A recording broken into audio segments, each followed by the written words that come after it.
Amara always knew something was off, not in the obvious way. Nothing she could point to. Nothing anyone else would notice. Her parents smiled. They provided. They remembered her birthdays. There were cakes, candles, pictures taken. But the warmth never stayed. It always drifted. Somewhere else. To Livia, her older sister, the one the house seemed to breathe for. Livia was everything. Fragile, sick, untouchable. There was always a quiet tension around her, like she might shatter if someone spoke too loudly. Every movement around her was careful, measured, gentle. Even the light in her room was softer. Amara noticed things, small things. The way her mother's voice changed when she spoke to Livia. Softer, fuller, like it carried more meaning. The way her father hovered near her door at night. The way every conversation, no matter where it started, somehow ended with Livia. Amara? She was included, but never centered. She learned early not to ask why. She grew up in hospitals. White walls, fluorescent lights, air that smelled too clean, too sharp, rooms that echoed even when you whispered. There were always tests. Blood drawn into vials labeled with her name. Machines that hummed quietly while doctors exchanged looks she didn't understand. Clipboards, charts, numbers. Always numbers. "You're helping your sister," her mother would say, brushing Amara's hair back gently after every appointment. And Amara believed it. Because that's what good daughters did. Because love meant sacrifice. Because if Livia needed her, then of course she would give. Until the night everything broke. It was quiet. Too quiet. She wasn't looking for anything. That's what made it worse. The folder was just there. Half tucked into a drawer that hadn't been closed properly. Her name caught her eye.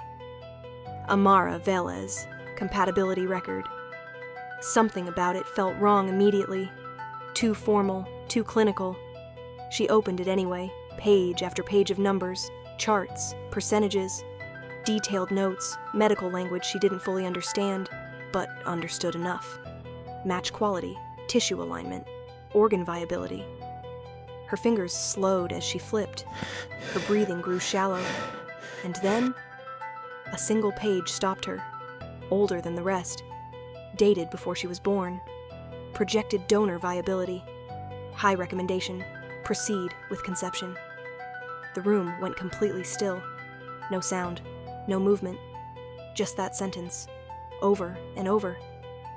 Amara didn't cry, didn't scream, didn't drop the file. She just understood. All at once, every hospital visit, every needle, every moment she was told to be brave. She wasn't a daughter. She was a plan.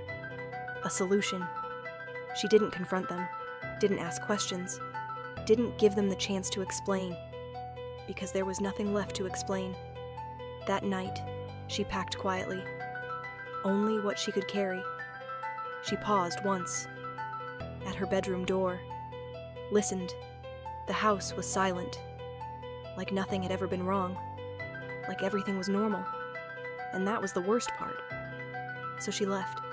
No goodbye, no note, no trace, just gone. And for the first time in her life, Amara belonged to herself.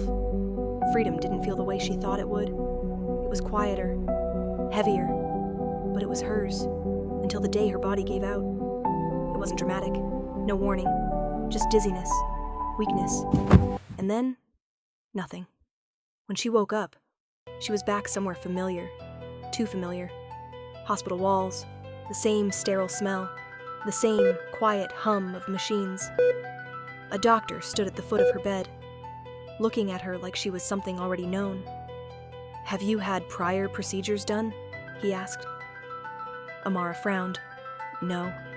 The doctor hesitated, then flipped the chart toward her.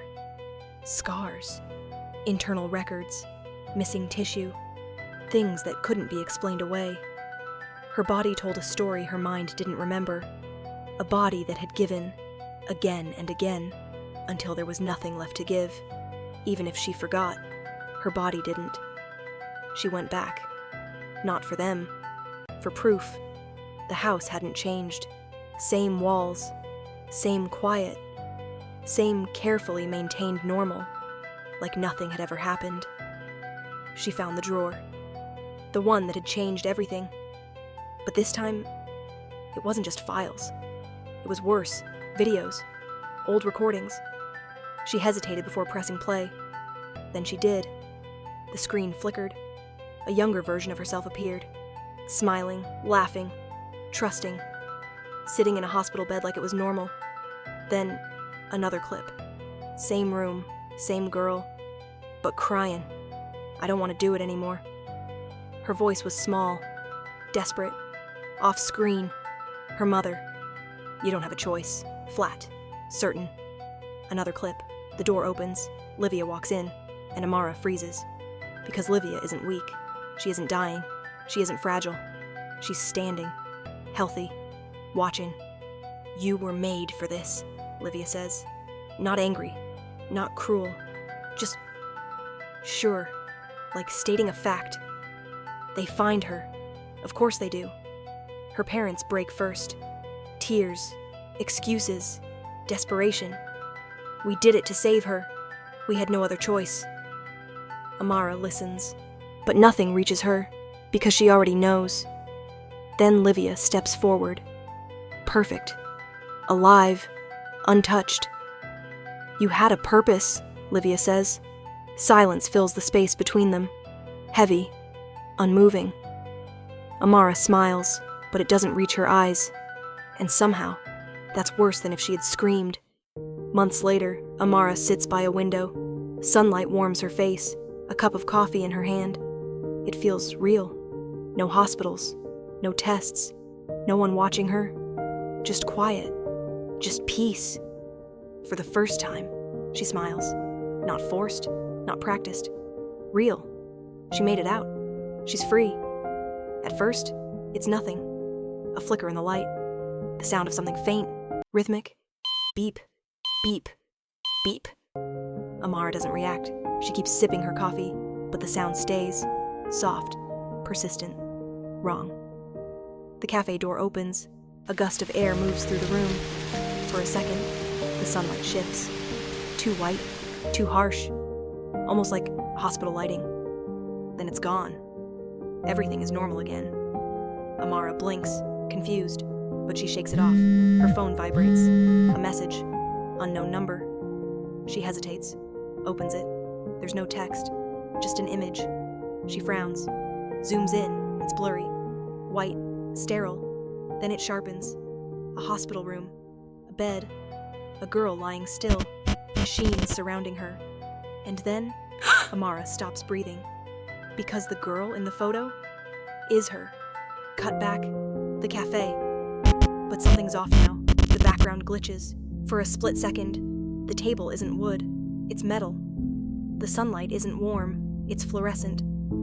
The soft cafe noise is replaced by machines. Beep, beep, beep. Amara sits still holding her cup, still smiling. But her eyes don't move, don't blink. Cut to a real hospital room. Cold, white, silent. Amara lies in bed, unmoving. Machines keeping her alive. Her body, thin, fragile, used. Her parents stand nearby, watching, waiting. A doctor speaks quietly. Her brain activity is active, but she hasn't woken up. Livia stands at the foot of the bed, alive, healthy, because of her. She looks at Amara, expression unreadable.